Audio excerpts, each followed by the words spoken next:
بسم اللہ الرحمن الرحیم، ویلکم ٹو دا لیکچر۔ آج کے لیکچر میں ہم یونٹ نمبر 3 کور کریں گے سیکنڈ ایئر کے انگلش بک کا، جو کہ ہے سولیٹری ریپر، یعنی پوئم ہے جو کہ ولیم ورڈزورتھ نے لکھا ہے۔ انتہائی اچھا پوئم ہے۔ آئیے اس کے ایکسرسائز کو ڈسکس کرتے ہیں اور اس کے اندر جتنی بھی پوئٹک ڈیوائسز استعمال ہوئی ہے ان کو پڑھتے ہیں۔ سب سے پہلا ٹاپک ہمارے پاس ہے گلوسری، یعنی ورڈز میننگ۔ بیہولڈ، بیہولڈ کا مطلب سی، دیکھنا۔ چانٹ، سنگ کو کہتے ہیں، ترنم سے پڑھنا۔ ہیبریڈیز، ہیبریڈیز ہمارے پاس the islands of the west coast of Scotland, Scotland کے مغربی ساحل کے جزائر، اس کو ہیبریڈیز کہتے ہیں، ٹھیک ہے۔ ہائی لینڈ، ہائی لینڈ کہتے ہیں پہاڑی خطہ۔ لاس، لاس گرل کو کہتے ہیں لڑکی۔ لے گیت، نغمہ۔ نمبرز، نمبرز کہتے ہیں اشعار کو، مصرے کو۔ Lines of verse of music, the word is rarely used in this sense today, آج کے دور میں یہ ورڈ اس سینس میں استعمال نہیں ہوتا، لیکن پہلے یہ ورڈ اشعار اور مصرے کے سینس میں استعمال ہوا کرتا تھا۔ نیچے ہمارے پاس ہے پروفاؤنڈ، پروفاؤنڈ کسے کہتے ہیں؟ گہرا، deep. Single, alone, by her self, تنہا، اکیلی۔ اسٹرین، میلوڈی، دھن کو کہتے ہیں۔ دا ویل، ویلی، وادی کو کہتے ہیں۔ یون ایڈورب ہے، دیٹ۔ ادر، سامنے۔ نیکسٹ ہمارے پاس ہے writing suggestions, understanding the poem as language, یعنی پوئم کو، نظم کو سمجھنا اور اس کی لینگویج کو سمجھنا۔ Poetic language also called poetic devices are the tools of sound اور meaning that a poet can use to make the poem more surprising, vivid, complex اور انٹرسٹنگ، یعنی پوئٹک لینگویج کے جن کو ہم پوئٹک ڈیوائسز بھی کہتے ہیں۔ یہ ہمارے پاس وہ ٹولز ہے ساؤنڈ کے یا پھر میننگ کے، کہ جن کو شاعر اس لیے استعمال کرتا ہے کہ وہ اپنے پوئم کو، اپنی شاعری کو مزید واضح بنائے، دلچسپ بنائے، اٹریکٹیو بنائے۔ یعنی شاعر اپنی شاعری کے اندر پوئٹک ڈیوائسز کو استعمال اس لیے کرتا ہے کہ وہ اپنے شاعری کو مور انٹرسٹنگ، مور اٹریکٹیو، یعنی مزید اٹریکٹیو بنانے کے لیے، مزید دلچسپ بنانے کے لیے، خوبصورت بنانے کے لیے استعمال کرتا ہے، کہ ریڈرز میری شاعری کو دیکھے، ریڈرز میری شاعری کو پڑھے، انہیں اچھا لگے، یعنی ریڈرز کو اٹریکٹ کرنے کے لیے وہ پوئٹک ڈیوائسز کو استعمال کرتا ہے، ٹھیک ہے۔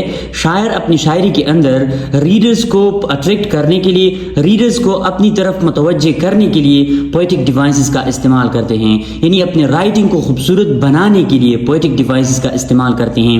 Examples of these tools include alliteration, onomatopoeia, imagery, metaphor, similes and illusions۔ جو ہمارے پاس poetic devices ہے ان کے examples یہ ہے، یعنی یہ ہمارے پاس کیا ہے؟ poetic devices ہے، alliteration، onomatopoeia، imagery، metaphor، similes and illusions۔ ان کو آگے ڈیٹیل سے سمجھتے ہیں۔ Poets don't include poetic language because they want to make their poems sound complicated or hard to understand۔ شاعر اپنی شاعری کے اندر poetic language اس لیے انکلوڈ نہیں کرتا کہ وہ اپنی شاعری کو مزید مشکل بنائے، یعنی سمجھنے میں دشواری پیدا کرے، اس لیے وہ پوئٹک لینگویج کا استعمال نہیں کرتا۔ Instead, they use these tools to help you wake up, pay attention and look at the world in new ways۔ Instead, they use these tools، شاعر یہ ٹولز یعنی poetic devices اس لیے استعمال کرتا ہے to help you wake up، یعنی آپ کو بیدار کرنے کے لیے، pay attention کہ آپ توجہ سے پڑھیں، and look at the world in new ways، اور دنیا کو آپ نئے انداز سے دیکھیں۔ Use the following chart to record your statement of the meaning of the poem, your observations about the technique of the poem۔ Each column in the chart deals with one poetic techniques۔ اب یہاں پہ یہ chart دی ہے، ان کو آپ نے فل کرنا ہے، یعنی ان کو آپ نے اپلائی کرنا ہے پیچھے جو پوئم ہے، ان پوئم کو پڑھنا ہے آپ نے، اور ان کو آپ نے وہاں پہ اپلائی کرنا ہے کہ پوئم کے اندر کیا استعمال ہوا ہے، اسٹینزے کا کون سا ٹائپ ہے، اور یہاں پہ اسپیکر کون سا فارم میں ہے، ساؤنڈ کا یہاں پہ کون سا فارم وہاں استعمال ہوا ہے، امیجری استعمال ہوئی ہے یا نہیں، تو آپ نے یہ وہاں پہ اپلائی کرنا ہے۔ آئیے سمجھتے ہیں کہ یہاں پہ جو ہم نے پوئٹک ڈیوائسز پڑھے، الٹریشن، الٹریشن کسے کہتے ہیں؟ ایک ہی آواز کا بار بار آنا، یعنی سینٹینس یا پھر لائن کے اندر جب ایک آواز بار بار ریپیٹ ہوتا ہے تو اسے ہم الٹریشن کہتے ہیں۔ جس طرح یہ ہے she sells seashells by the seashore، جس طرح اس سینٹینس کے اندر س کا ساؤنڈ بار بار ریپیٹ ہو رہا ہے تو اسے الٹریشن کہتے ہیں۔ she sells seashells by the seashore۔ انومیٹوپیا، انومیٹوپیا کسے کہتے ہیں؟ آواز کی نقل کرنے والے الفاظ، یعنی ایسے الفاظ کہ جو آواز کی، ساؤنڈ کی نقل کرتے ہیں، یعنی جو ساؤنڈ نکلتا ہے، یعنی اسی ساؤنڈ سے جب ہم کوئی لفظ بنائیں تو اسے انومیٹوپیا کہتے ہیں۔ جس طرح بیز، یعنی جو شہد بناتے ہیں، ہنی بناتے ہیں، وہ بز کا ساؤنڈ کرتے ہیں، تو اس ساؤنڈ سے ہم بز کا ورڈ استعمال کرتے ہیں اس ساؤنڈ کے لیے، یعنی جو بز ساؤنڈ ہوتا ہے اس کے لیے ہم بز کا ہی ورڈ استعمال کرتے ہیں. The clock when tick tock, یعنی جو گھڑی ٹک ٹک کی آواز کرتی ہے اسی آواز کے لیے ہم ٹک ٹک کا ورڈ بھی استعمال کرتے ہیں، تو اسے اونومیٹوپیا کہتے ہیں. امیجری کیسے کہتے ہیں؟ تصویری انداز میں بیان کرنا، یعنی جب ہم ایسے الفاظ کا استعمال کریں کہ جس سے سننے والے کے دماغ میں کوئی امیج کریٹ ہوتا ہے تو اسے امیجری کہتے ہیں. نیکسٹ ہمارے پاس میٹافر ہے. میٹافر کیسے کہتے ہیں؟ میٹافر کے ذریعے سے ہم ایک چیز کو براہ راست دوسری چیز سے تشبیہ دیتے ہیں. علی از اے لائن، علی شیر ہے، اب یہ براہ راست تشبیہ ہے. سیملی میں ہم کیا کرتے ہیں؟ لائک اور از کا استعمال کرتے ہوئے تشبیہ دیتے ہیں، یعنی یہاں پہ ہم از اور لائک کا استعمال کرتے ہیں. علی از لائک اے لائن، یہاں پہ ڈائریکٹ کمپیریزن ہے، ٹھیک ہے. علی شیر ہے، یہاں پہ علی شیر کی طرح ہے. نیکسٹ ہمارے پاس الوژن ہے. کسی مشہور شخصیت، جگہ، واقعے کی طرف جب ہم اشارہ کرتے ہیں تو اسے ہم الوژن کہتے ہیں. یعنی شاعر جب اپنی شاعری کے اندر کسی مشہور شخصیت کی طرف اشارہ کرتا ہے، جگہ یا واقعے کی طرف اشارہ کرتا ہے. For example this place is like the garden of Eden. اب گارڈن آف ایڈن ہمارے پاس کیا ہے؟ مشہور جگہ ہے، تو یہاں پہ اس سینٹینس کے اندر اس مشہور جگہ کی طرف اشارہ ہے، تو اسے الوژن کہتے ہیں، ٹھیک ہے. نیکسٹ ہمارے پاس ووکیبلری ان گرامر ہے. How are the following phonetic transcription of the words spelled correctly, write down in the given blanks. اب یہاں پہ فونیٹک ٹرانسکرپشن ہے، یہاں پہ آپ نے اسپیلنگ لکھنی ہے ان کی، ٹھیک ہے. یہاں پہ فونیٹک ٹرانسکرپشن کو آپ نے دیکھنا ہے، یعنی الفاظ کے جو ساؤنڈ ہے، ٹھیک ہے، تو یہاں پہ ساؤنڈز ہے ان الفاظ کے، ان ساؤنڈ کو آپ نے یہاں پہ کنورٹ کرنے ہیں اسپیلنگ کے اندر. یہاں فرسٹ ہمارے پاس کیا ہے؟ ٹائیگر. اب یہاں پہ ٹھ ساؤنڈ ہے. نیکسٹ ہمارے پاس آئی، نیکسٹ گ، آخر میں اپنے ر ساؤنڈ لکھنا ہے، ر.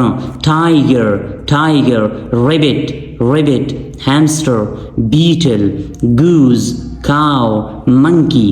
نیکسٹ ہمارے پاس کیا ہے؟ منکی.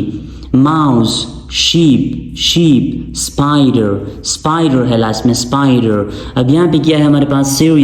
Serious, careful, confused, generous, determined, strange. یہ لاسٹ میں ج ساؤنڈ ہے، strange. Brave, gentle, honest, curious. Next ہمارے پاس ہے that, difficult, you, which, there, about, photo, should, people. Next ہے also, under, problem, never, service, some thing, please, point, provide, large, general. Next ہمارے پاس ہے use the correct form of the verbs given in brakes. یہاں پہ verbs دی ہے، ان کے آپ نے کریکٹ فارم یہاں پہ ان بلنکس میں لکھنے ہیں. یور فرینڈز، اب یہاں پہ ویٹ ہے، ٹھیک ہے. Your friends for you for over an hour. Your friends waited for you. یہاں پہ سمپل پاسٹ ٹینس ہے، ٹھیک ہے. اس سینٹینس کے اندر سمپل پاسٹ ٹینس ہے، تو آپ نے سیکنڈ فارم آف ورب یہاں پہ استعمال کرنا ہے. It is not worth paying so much money for this concert. پے کا آپ نے پیئنگ، ورک کے بعد ہم انفینیٹیو نہیں جرنڈ کا استعمال کرتے ہیں. when I reached the station the train had left. when I reached the station. اب یہاں پہ سمپل پاسٹ ٹینس ہے، اس کے بعد آپ نے پاسٹ پرفیکٹ لگانا ہے، ٹھیک ہے. سمپل پاسٹ بھی آپ لگا سکتے ہیں، لیکن یہاں پہ یہ جو کام ہے یہ پہلے ہو چکا ہے اس کام سے، تو آپ نے پاسٹ پرفیکٹ لگانا ہے. I visited the Badshahi mosque last month. Simple past tense ہے. The criminal attacked the victim with a blunt object. His company is greatly sought after. Seek کا سیکنڈ فارم ہے sought. His courage forsook him. Forsake، forsook second ہے. The terrified people fled to the mountains. Flee، fled. The police left no stone unturned to trace the culprits. The robber struck him a blow on the head.